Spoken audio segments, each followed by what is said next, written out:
Well, hey, North Park Community Church. Pastor Luke here with another episode of First Looks.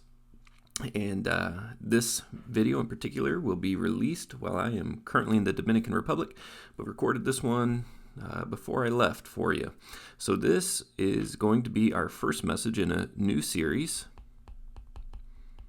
that we're calling Feasting with Jesus. Tagline is seeing the ministry of Jesus around the table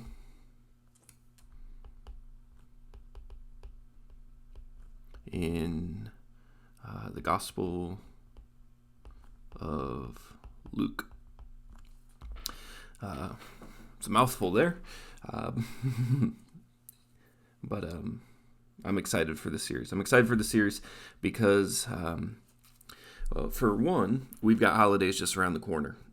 We've got Thanksgiving, Christmas. We'll all be here before we know it, and many of us will be finding ourselves in opportunities to host and to be around large tables. Sometimes with people that we dearly love, sometimes around a table where there's fractured relationships, and I want to see something redemptive in the opportunity that we have around a meal together. And so throughout the course of the series, hopefully we will cumulatively develop something very beautiful that's possible around the around a meal with others. And so the Gospel of Luke is noteworthy for how often Jesus is at a meal. One theologian said that in Luke's Gospel, Jesus is either on his way to a meal, at a meal, or leaving a meal. And so we'll take the Gospel of Luke as our launching point for this series.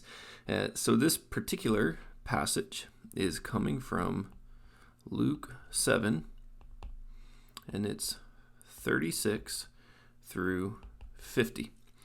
That's our passage. I think this one will be familiar to you as we walk through it. So let's just go ahead and dive on in, and let's dive on in. One of the Pharisees asked him, that is Jesus. We'll just indicate that. And this Pharisee here, he has a name. His name is Simon, and that'll come out in just a little bit. One of the Pharisees asked Jesus to eat with him, and he went into the Pharisee's house, as Jesus, and reclined at the table. Okay, this is important to catch this right here.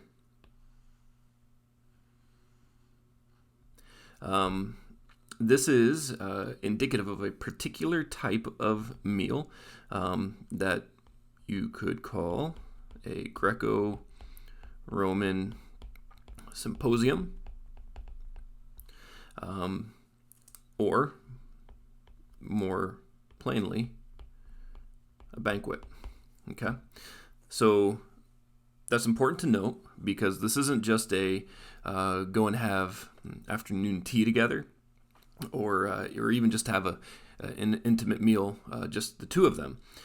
This is a banquet that would have had many people. Some who are invited and some who are not invited, but wander in because it's kind of like a little bit like an open house forum of being able to wander in and be around the conversation, maybe catch a glimpse of a noteworthy individual who's at the meal, maybe in the seat of honor. And so people would have been coming in, and for people from the streets to just kind of walk on in would not have been tremendously uncommon, which makes sense for how this woman in particular that we're about to see, how she gets in. And behold, a woman of the city. Okay, a woman of the city. who is also a sinner. She is a sinner down here. These two most likely indicate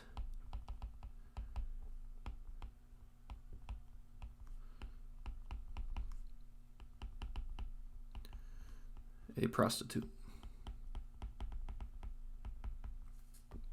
The woman of the city, also they're being coupled with identifying that she's a sinful woman of the city, from the streets, a woman of the streets, so to speak. This is who this is. Now, this story has there's other variations, not variations, but there is another account of Jesus being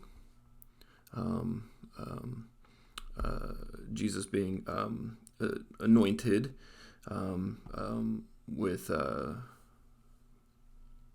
being anointed with perfume.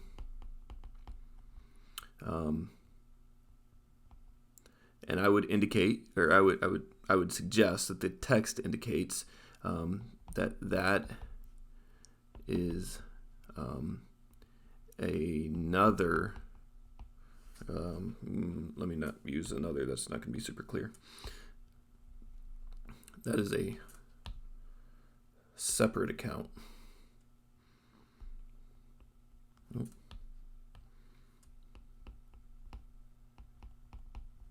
A separate story. Okay, so don't confuse the two. Okay, that's the. Some people will say that it's the same story told out of chronological order, and I think we've got enough details between the two stories to indicate that they're two separate occurrences. One of the reasons that people will say it's the same story is because there's a lot of similarity in the breaking of an alabaster jar and the anointing of Jesus' feet. Both hosts are named Simon. However, this is Simon the Pharisee. The other one is Simon the leper. But I think that there's enough cause within the text to delineate between the two stories. Okay, no, this woman. Oh, here, I missed this. It's just right after. There we go. She was a sinner.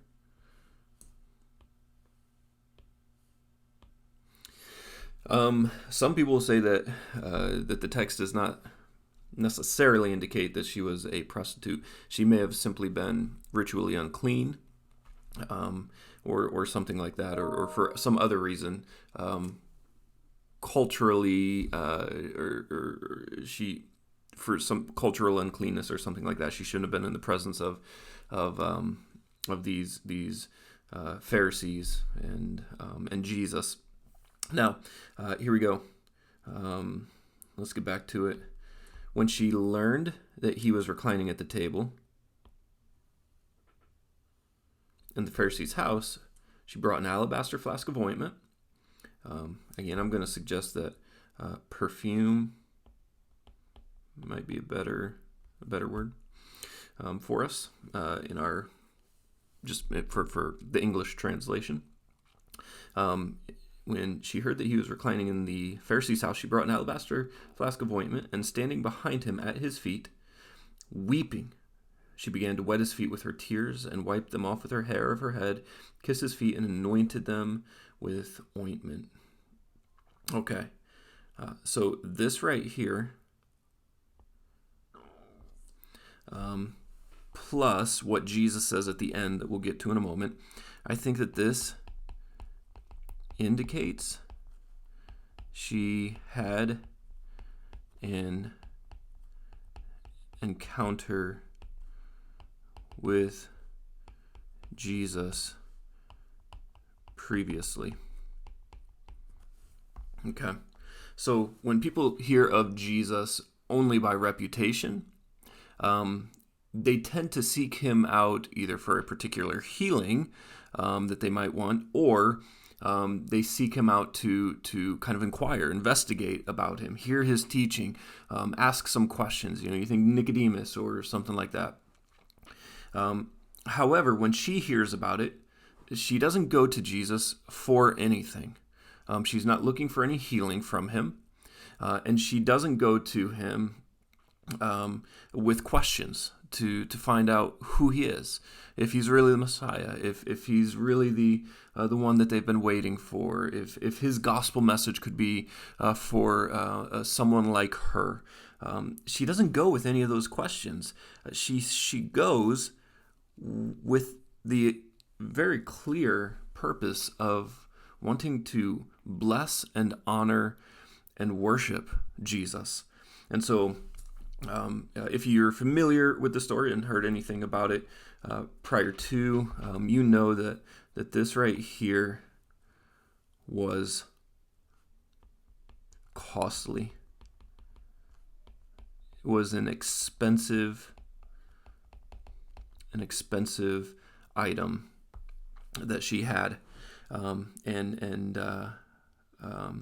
and she comes with it to give it to Jesus, to anoint Jesus with it. One commentator has said that if she really was a prostitute, this alabaster flask, which was commonly worn as a necklace around the neck, perhaps was a way of presenting herself as beautiful or enticing to men. And so this might have not just been a prized possession in that it was very expensive, but it may have also been a part of her livelihood, which has something to do with maybe the new life that she finds in Jesus. Now, notice this, standing behind him at his feet, because again, in this kind of reclining table right here, this would have been very natural because you would have been lying on your side and your feet would have been kicked out behind you. And so that's why he is so accessible and his feet are so accessible. He would have been laying at like a couch on the floor kind of thing. And when she sees him, she starts to weep. We cannot miss this in the story that we're reading here. Set aside the picking apart of the text and just allow yourself to grasp the narrative of what's happening. This woman who's had some interaction with Jesus before, and I think from the end of this text we see that she came worshiping for the forgiveness that she had received. Prior to this point, she came with worship as a response to what Jesus had done for her. And when she sees him, tears break from her eyes, stream down her cheeks, begin to drip upon the ground, and she uses them to drip upon Jesus' feet and wash his feet and wipe them with the hair on her head. She would have let her hair down, which was something that was an expression of vulnerability and even exposure to a degree. And that in and of itself would have been rebuked by someone like Simon the Pharisee. But for her, she has one concern. She has one concern, and it's Jesus and honoring Jesus. And she kisses his feet.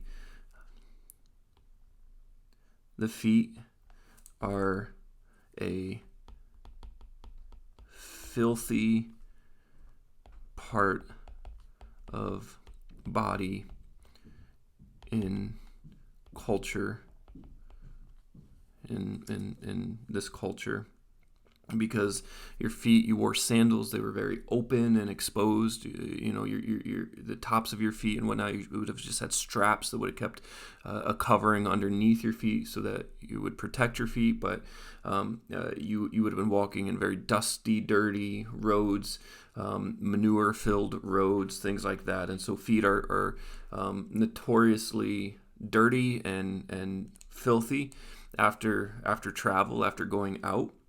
And so it was very common as an honorable host to have a basin that someone might wash their own feet. Jesus sets this crazy servant-like example when he washes his disciples' feet, going that extra mile. And here, this woman kisses and washes the feet of Jesus, and then anoints them with that expensive perfume. And this is a beautiful act of adoration. The weeping, just thinking about where she had come from, the life that she had, the way everyone else looked at her and treated her, the identity that she used to own that's no longer hers, and now she has this new identity. It's a beautiful story. Now, however, those old rascal Pharisees that we can really relate to. Now, when the Pharisee who had invited him, that's important to take note of. Pharisees didn't typically invite Jesus. It happens on a couple occasions, but also remember that they were trying to get him. A chapter before this, when Nicodemus will go to Jesus, he'll go under the cover of night, and so this is significant. I don't know quite what I want to make of it yet, but it's significant that he invited Jesus to a banquet as seemingly an honored guest there. Now, when he sees that what had happened here, he said to himself in his mind, if this man were a prophet, he would have known who and what sort of woman this is who is touching him, for she is a sinner. And so in Simon's mind, there's two options. He's either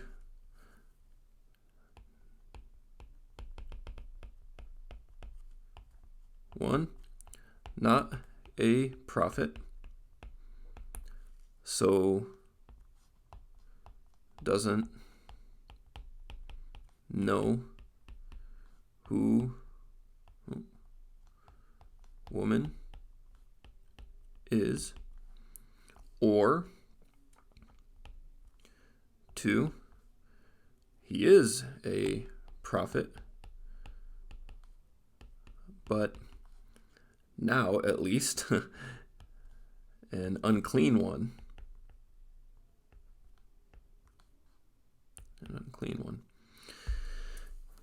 And he, and so now Jesus says, Simon, I have something to say to you. Look out, Simon. He says, I have something to say to you, because Jesus knows what's in the mind of Simon. And he says to him, say it, teacher. And so Jesus says, and this is going to be its own maybe section here in the sermon. I'm going to go like right there. And this is the parable. And it's a parable of rebuke, for sure. A certain moneylender had two debtors. How many debtors? Two, Simon. So if you're tracking along, Simon, one is Simon, and one is the woman. There are two debtors, Simon, and you are one of them. You are indebted to God. One owed 500 denarii and the other 50. So even if you don't know what a denarii is, you can clearly see that it's 10 times the amount. and that's significant. So there's this great chasm between what the two owe to the moneylender. When they could not pay, he canceled the debt of both. He canceled the debt of both. Don't miss it, Simon. Don't miss it. Simon's and woman's. Okay? Simon did not because he only owed, quote unquote, 50 denarii, he did not take some time to pay it back. He didn't earn it. He didn't cancel the debt by his own labors or merits. He had it canceled just the same as the woman had hers canceled. And so how much do they now owe? Now both owe nothing. In other words, now they are equal. Equal. Goodness. This is not an ancient text here. This is not an ancient principle, I should say. This is a principle that is so relevant. Goodness. There are certain people who have certain things in their past, who look a certain way, who whatever it is, that receive judgment from people in the church for their backstory, for their appearance, for their reputation, and they will just never be viewed as equal, as a brother or sister or co-heir alongside them by some folks, and that is not right. That is not right. That's not the gospel that Jesus brought. The gospel of Jesus is a gospel that cancels everybody's debt who trusts in him, whether that debt is great or small. And when the debt is canceled, it is equal. It is equal then. But notice what Jesus says here. He says, now, which of those two will love him? That's the heartbeat of this whole thing. Not learn a bunch. Not do a bunch. Who will love a bunch.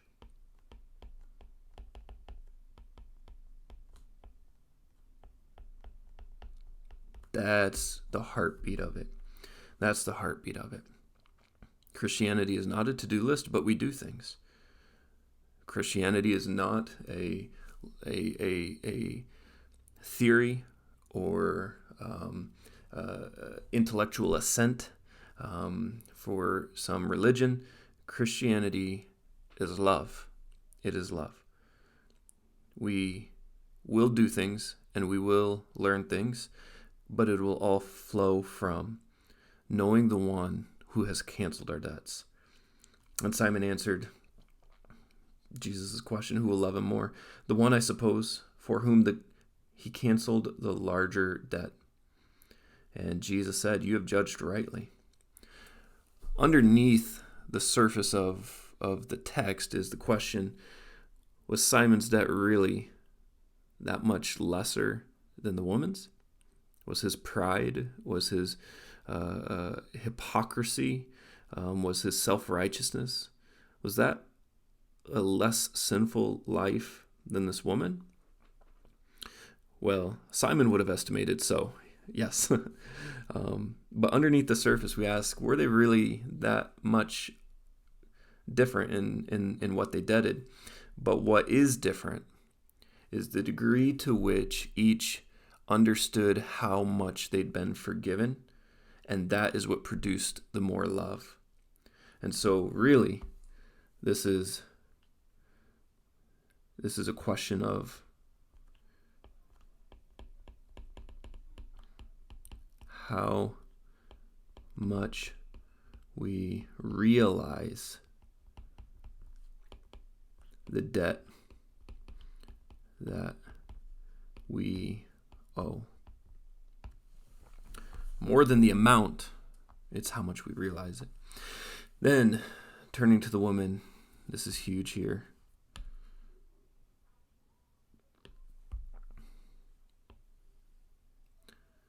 Then turning to the woman, he said to Simon. And so Jesus dignifies the woman and simultaneously kind of dishonors his host. Not in a sinful way, certainly, but in a way in which he is elevating this woman, because she's come to honor Jesus. She's come out of love to worship her Savior. Simon, he wants something from Jesus. We don't quite know from the text, but it's certainly there, we could say. Well, Jesus says, "Do you see this woman? I entered your house and you gave me no water for my feet." We mentioned that. But she's wet my feet with her tears and wiped them with her hair. You gave me no kiss. But from the time I came in, she has not ceased to kiss my feet. You did not anoint my head with oil, but she anointed my feet with ointment. This right here, this is relationship.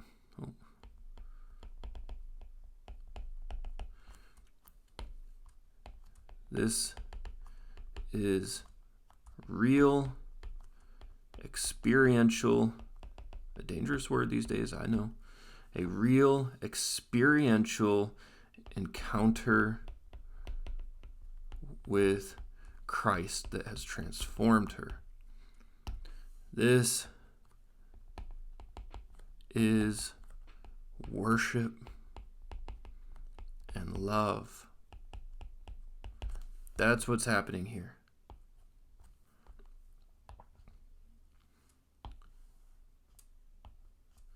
That's what that is. Therefore, I tell you, her sins, which are many, are forgiven, for she has loved much. Now, let's not get this backwards. Her sins are not forgiven because of her love. Her sins are forgiven. Now she loves. Okay? This, the forgiveness precedes the love. Precedes the love.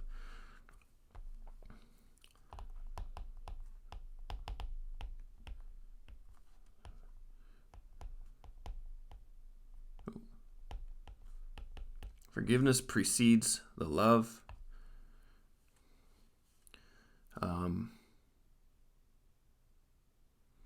And we can take that for certain because, look here, your faith has saved you.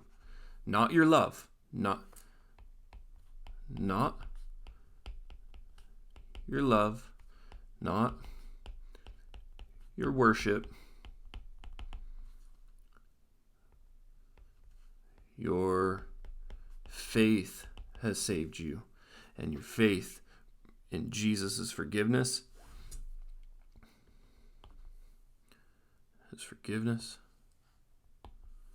that is what produces love, and that is what produces the worship. He who is forgiven little loves little. Again, I just want to emphasize this.